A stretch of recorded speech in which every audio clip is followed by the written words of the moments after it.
Pada zaman dahulu, di sebuah desa nelayan di air Palembang, Kalimantan Timur, hiduplah sebuah anak yang bernama Malin dan bapaknya yang bernama Monde.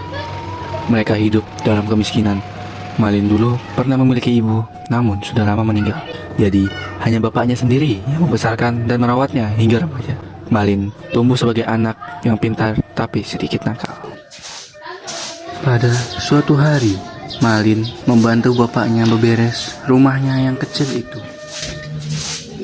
Pak, biar saya selesai dengar. Oh iya, biar bapak aja yang bawakan ke dalam. Ini Pak, mari saja melanjutkan menyapunya. Oh iya, makasih ya.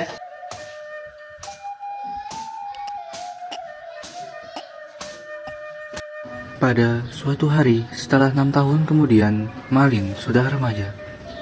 Dan bapak Malin pun menjadi lebih tua dan tak mampu lagi bekerja mencari duit.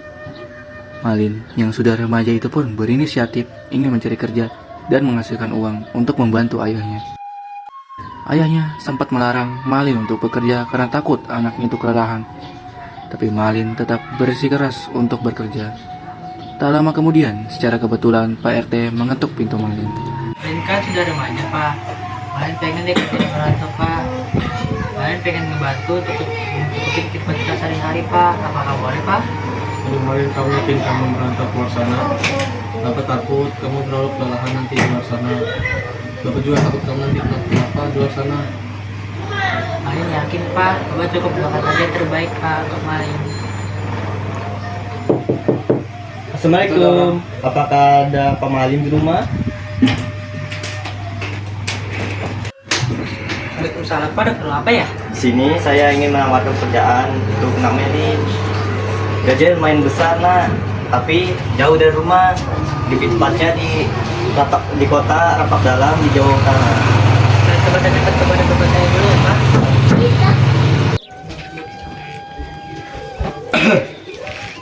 Siapa tadi nak kesini? Ada PRT Pak. Ngapain PRT di sini? PRT kesini untuk menawarkan Malin lowongan pekerjaan, tapi bukan di sini Pak, tapi di luar kota Pak. Malin ingin minta restu Bapak, apakah boleh? Apa nggak ada yang dekat sini aja nak? Tapi kalau di sana itu kerjanya lebih besar Pak. Malin janji, Malin akan terus kabarin Bapak dan akan terus mengirimkan uang kepada Bapak. Baiklah nak, kalau memang kamu benar-benar pengen ke sana, Bapak harus stay. Baik Pak, terima kasih ya. Iya. Coba kerja di luar Pak. Iya.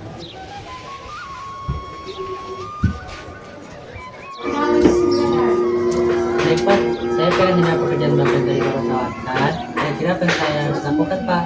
Bagus. Jadi minggu depan saya kesini lagi. Nah, jadi kamu bawa barang yang ingin dibawa. Baik Pak, kalau begitu terima kasih ya Pak.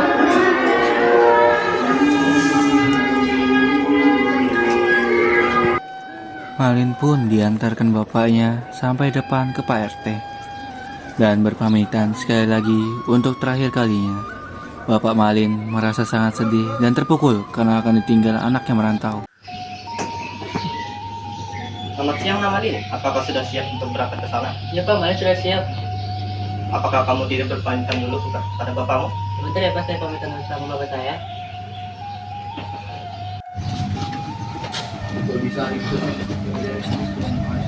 Pak, Malin izin berangkat dulu ya Pak. Malin kalau Bapak yang ada di sana. Malin bisa kali Bapak nanti di sana. Iya nak, jaga diri anak nanti di sana. Sampai jumpa ya nak. Bapak kan selalu mau kabar menanti di sana. Malin berangkat dulu ya Pak. Bapak jaga diri ya nanti di sini. Ya nanti biar Bapak aja yang ngantar ke sini. Sini Pak, Malin bantuin. Ya udah.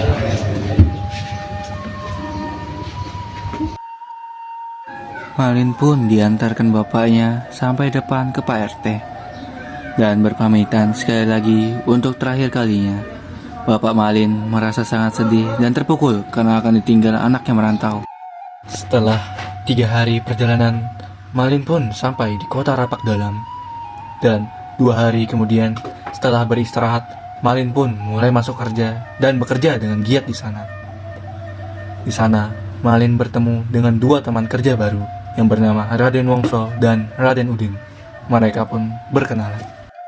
Kenalin Mas, nama saya Malin Purnam, saya dipanggil Malin Mas. Kenalin juga saya Udin dan ini dipanggil Wongso. Kalau ada masalah apa-apa kabarin aja ke aku aman itu. Iya Mas. Boleh nggak Mas? Silakan Mas. Selama di sana, Malin pun berteman dengan mereka berdua Baik susah maupun senang, mereka bertiga lalui bersama.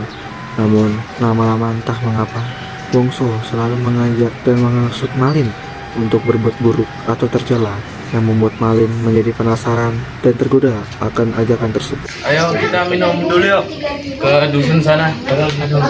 Luis, aku mau kasih orang tua saya di kampung. Elah, aman aja, kan ada aku. Ya udah deh, sekali lagi kan ya. Yoi. Ayo. Setelah kejadian tersebut, Malin pun menjadi semakin nakal, lupa diri, tak bisa mengontrol diri, dan seperti lupa dengan bapaknya yang berada di kampung yang selalu menunggu kabar anaknya itu. Dan di sisi lain, kampung bapaknya selalu menunggu kabarnya dengan perasaan sedih karena anaknya yang sudah tak pernah mengirimkannya kabar dan uang hasil dari gajinya.